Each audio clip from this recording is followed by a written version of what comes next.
Hello everyone, ಇದು ಬಂದು Tuesday evening mini vlog ಆಗಿರುತ್ತೆ. ನೈಟ್ ಡಿನ್ನರ್ಗೆ ಎಣ್ಣೆ ಬದನೆಕಾಯಿ ಸಾಂಬಾರು ಮಾಡ್ಕೊಂಬೇಡ ಅಂತ ಹೇಳ್ಬಿಟ್ಟು ಎಣ್ಣೆ ಬದನೆಕಾಯಿ ಸಾಂಬಾರಿಗೆ ಏನೇನು ಬೇಕೋ ಅದನ್ನು ಕಟ್ ಮಾಡಿ ಇಟ್ಕೊತಾ ಇದ್ದೀನಿ.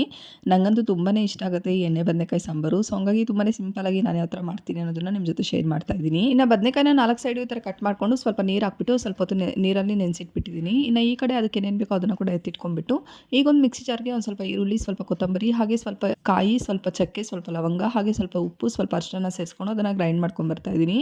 ಈ ಥರ ಗ್ರೈಂಡ್ ಮಾಡ್ಕೊಂಡು ಬಂದಿದ್ದಾದಮೇಲೆ ಈಗ ಅದಕ್ಕೆ 1 ಟೇಬಲ್ ಸ್ಪೂನ್ ಆಗೋಷ್ಟು ಖಾರದ ಪುಡಿ, ಹಾಗೆ ಒಂದು 3 ರಿಂದ 4 ಟೇಬಲ್ ಸ್ಪೂನ್ ಆಗೋಷ್ಟು ಧನಿಯಾ ಪೌಡರ್ನ ಕೂಡ ಸೇರಿಸ್ಕೊಂಡು ಮತ್ತೊಮ್ಮೆ ಅದನ್ನು ಚೆನ್ನಾಗಿ ಗಟ್ಟಿಯಾಗಿ ರುಬ್ಕೊಂಡ್ಬರ್ಬೇಕಾಗುತ್ತೆ. ಆದಷ್ಟು ಎಣ್ಣೆ ಬದನೆಕಾಯಿ ಸಾಂಬಾರಿಗೆ ಮಸಾಲೆ ಅನ್ನೋದು ತುಂಬ ಗಟ್ಟಿಯಾಗಿ ರೆಡಿ ಮಾಡ್ಕೊಂಡ್ಬರ್ಬೇಕಾಗತ್ತೆ. ಈ ಥರ ರೆಡಿ ಮಾಡಿ ಇಟ್ಕೊಂಡಿರೋಂಥ ಮಸಾಲೆನ ಒಂದು ಪ್ಲೇಟ್ಗೆ ಸೇರಿಸ್ಕೊಂಡು ಈಗ ಕಟ್ ಮಾಡಿ ಇಟ್ಕೊಂಡಿರೋಂಥ ಎಲ್ಲ ಬದನೆಕಾಯಿಗೂ ಕೂಡ ಈ ಥರ ಸ್ಟಫಿಂಗ್ನ ರೆಡಿ ಮಾಡಿಕೊಂಡು ಅದನ್ನು ಸೈಡ್ಗೆ ಎತ್ತಿಟ್ಕೊಂಡಿದ್ದೀನಿ.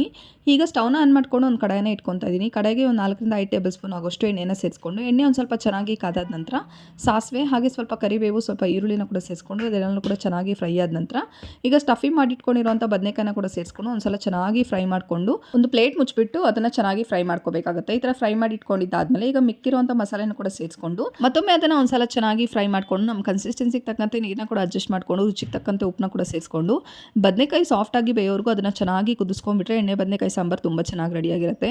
ಇನ್ನು ಅಡುಗೆ ಮಾಡ್ತಾನೆ ನಾನು ಕಂಪ್ಲೀಟ್ ಕಿಚನ್ನ ಕೂಡ ಕ್ಲೀನ್ ಮಾಡಿ ಇಟ್ಕೊಂಡ್ಬಿಡ್ತೀನಿ. ಯಾಕೆ ಅಂತಂದರೆ ಮಕ್ಕಳಿರೋ ಮನೇಲಿ ಆಗಿಂದ ಕೆಲಸ ಮುಗಿಸ್ಕೊಂಡ್ಬಿಟ್ರೆ ತುಂಬಾ ಬೆಸ್ಟು.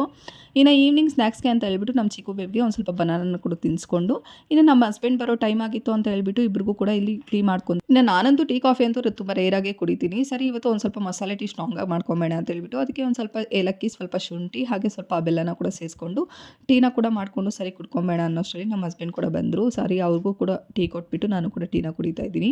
ಸೊ ಇದಾಗಿತ್ತು ಇವತ್ತಿನ ನಿಮ್ಮ ವ್ಲಾಗ್. ಇಷ್ಟ ಆದರೆ ಲೈಕ್ ಮಾಡಿ, ಶೇರ್ ಮಾಡಿ, ಫಾಲೋ ಮಾಡಿ. Thank you.